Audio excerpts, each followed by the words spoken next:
Jays roll into the playoffs among the hottest teams in all of baseball. My next guest has a lot to do with it, hitting just .417 over the last 14 games, 4 bombs, 11 RBIs. Ladies and gentlemen, help me welcome the pride of Davie County High School in Mocksville, North Carolina, Whitley David Merrifield. Welcome to Tim and Friends, Whit. How you doing? I'm great. It sounds like there's more than one people there, so how you guys doing? That was a standing ovation of 4 in the Tim and Friends studio, so that's more than a golf clap, I'll tell you that much. We're doing well. And listen, I know you just missed the run in KC with the Royals, but is it starting to kind of settle in that you're going into the postseason here? It is, yeah. We got back last night and got back to the field and saw the field with all the kind of postseason banners and the painting on the fields. It's sort of that's when it sort of started to hit that we're really here and it's time to go. Arash Madani tweeted out a picture of you getting lined up, getting a little fresh haircut. Is that just a Thursday thing, or is that a postseason haircut? No, it's a postseason thing. Nice. I got a haircut last homestand before the road trip, and everybody was getting one, so I was like, you know what, I'm not going to be the only one to not go get a haircut. So I went in there, and I don't even know if they did anything, but, they put the clippers on me for a while, so I imagine something happened. As a bald dude, I'm envious. I am envious. I know your dad played a lot of ball. He played at Wake Forest. He was a second-round pick in 1983 and literally came as close as you can to making it. He was on a roster. Never played a game, though. I got to think that he's excited about this, too. No doubt. Yeah, he's fired up. I know he is, and he always says he gets more excited watching me than he ever did playing. So it's he and the rest of my family, minus my little brother, are gonna land tomorrow morning in time to get here for the game. So excited to share it all with everybody and just enjoy the moment, enjoy the experience. So the moment and the experience, you played with some dudes in Kansas City, guys that won a World Series. Have you talked to them about what to expect in the next couple of days here? Yeah, there's a lot of people that have reached out over the last couple of days, just wishing me well, and actually talking to Danny Duffy yesterday, and he was just saying, soak it in, enjoy it, feel the crowd, feel the rumblings, and I definitely will. I'll definitely enjoy the moment, but at the same time, we got a job to do, so it won't take over, but it'll definitely help the focus and the awareness and just knowing what's at stake. It's something you always look forward to playing in games and moments like that. So it'll be a sharpen the senses. I don't know what else to say about it. It's just going to be fired up. I got you. I'm right there with you. It's been a weird couple of years, but listen, there's a little buzz in the air here in Toronto. Do you notice a difference between when you got here to what you're feeling right now? Yeah, I mean, naturally, as the year goes on and we've played in these games that become more impactful because there's not as many games left on the schedule, and so the numbers kind of start working out. Like when Tampa came to town, we knew that we were fighting them for that wild card hosting spot, and then we went there. And so those games, we knew were impactful. And then when Boston, New York came here, we were same thing. We had Seattle and Tampa on our heels, and we knew we had to take care of business to be able to get back here and play for the wild card. And even that first game in Baltimore, we knew if we won, Seattle lost, we were coming back here. So, yeah, you can feel a little more energy and excitement and just sense of urgency as to what needs to be done. So definitely the last, I would say, 3 or 4 weeks is picked up. Nice. Let's get on the field then for a little bit here. And I get paid to have an opinion, not sure why sometimes, but I'm not Skip or Stephen A. or Shannon or any of those guys.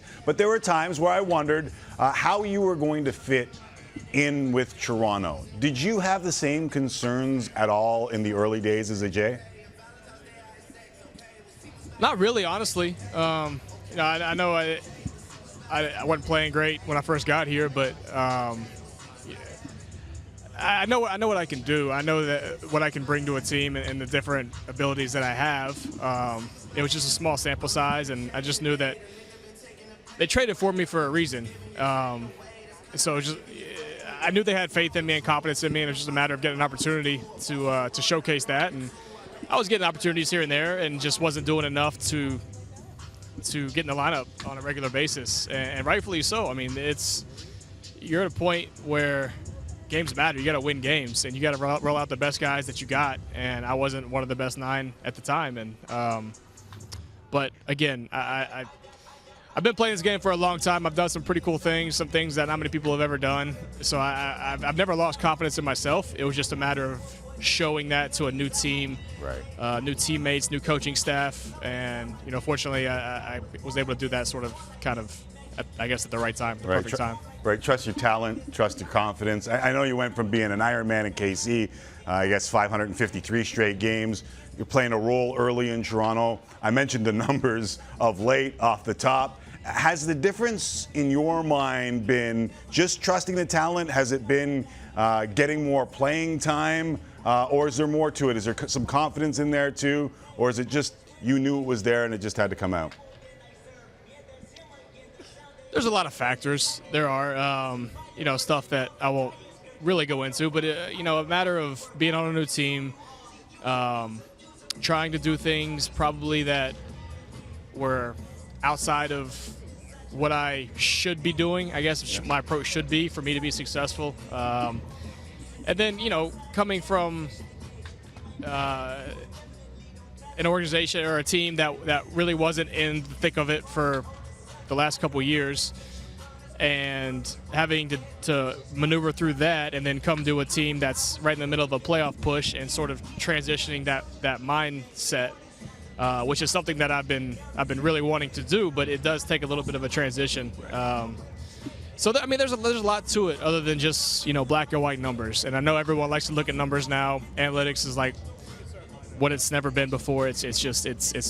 It's a crutch in some instances, but there's a lot to it that people don't understand that haven't been in that clubhouse or between the lines. So again, it was just not to make excuses, but there's a lot that goes into it, and I'm glad that I'm playing well right now. There are human beings behind a lot of those black and white numbers, without a doubt, and I think people sometimes, at least fans and even us in the media, sometimes discount that a little bit too much. We try not to here at Tim and Friends, but it does happen every once in a while. So I mentioned those black and white numbers off the top. The slashes are pretty ridiculous. We flashed them up there. Is there a magic tonic to keep that going in the playoffs?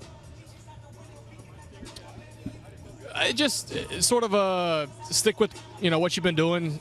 Stick with the same approach, the same mindset, the same preparation. And that's all you can do in this game. It's such a game of skill mixed with a little bit of luck. I mean, all you can do is prepare, go up there, and put together the best at bat you can. And a lot of times that doesn't work out. You could get a bad call from an umpire that changes the at bat around.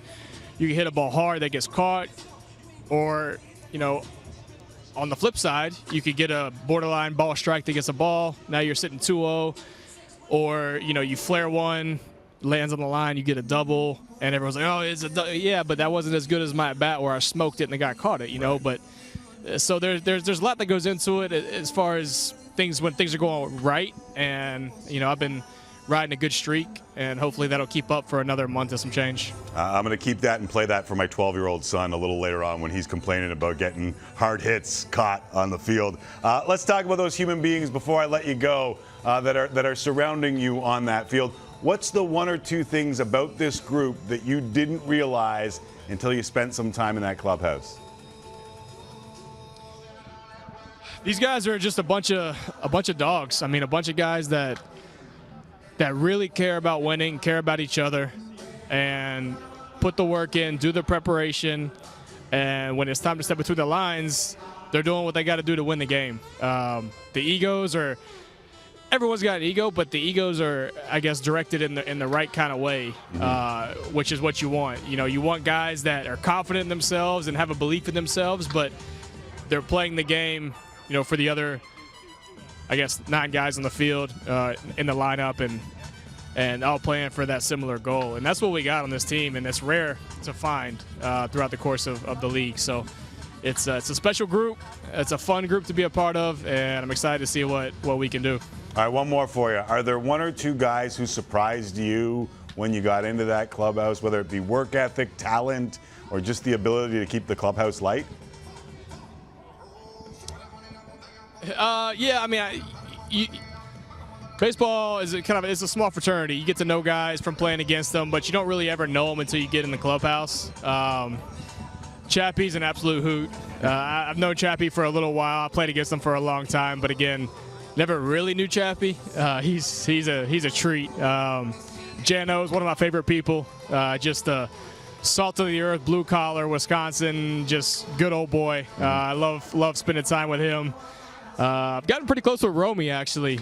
Jordan, he's a lot of fun too. Love messing with Tim Meza.